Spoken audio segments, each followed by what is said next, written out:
The 2022 budget statement and economic policy had a theme: building a sustainable entrepreneurial nation, fiscal consolidation, and job creation. This meant that it is supposed to create an economic environment conducive enough to enable businesses, especially startups and entrepreneurs, to thrive. In a jiffy, I'll be speaking to an entrepreneur to understand what this particular budget means to him and his business.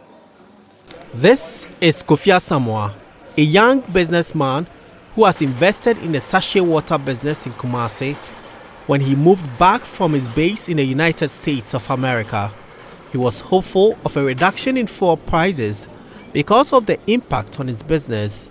We deal in production and transportation, so it does really affect our business because as I said a couple of weeks ago, we were buying about close to 2,000 for a week. Now we are doing almost 3,000. But then the products, we are still selling at the same price. We're looking for some reliefs so it can reduce our operational cost or expenditure, but nothing came up, and I'm really disappointed. Among the few revelations from the budget was the introduction of the 1.75 e-levy on Momo and other electronic transactions. Mr. Samoa is worried this will affect his operations. Now it looks like we have to resort to cash and checks because we are going to have to pay extra when we do electronic transactions. I do Momo transaction like 5,000 a day, close to 10,000 at some point. So I'm going to pay 1.75 or a levy on it. I'm going to save money, especially if I'm paying too much for fuel already, and there's already other taxes going on with it. So I think it defeats the idea of promoting electronic transactions per the vice president's digital whatever that he's trying to do. It's actually going to make me not do electronic transactions. So 1 billion Ghana cedis every year for a period of 3 years meant to boost and capitalize the SME startup ecosystem. That's under the new initiative, the You Start initiative announced by the finance minister during the budget presentation. But already there are concerns about access to funds from initiatives like this.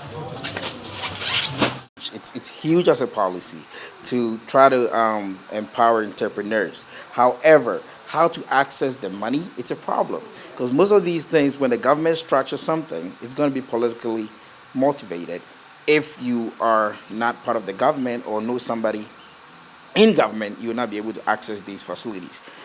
Talking to the banks to increase portfolio for SMEs, yes, good policy, fantastic. However, if you give me 1 million cedis and you expect me to pay that money in a year, how am I going to pay you? If you give me 100,000 cedis for me to pay in a year, you're taking almost 11,700 a month. So I can complete the payment in a year. How am I going to pay it? So those are some of the things they should look at.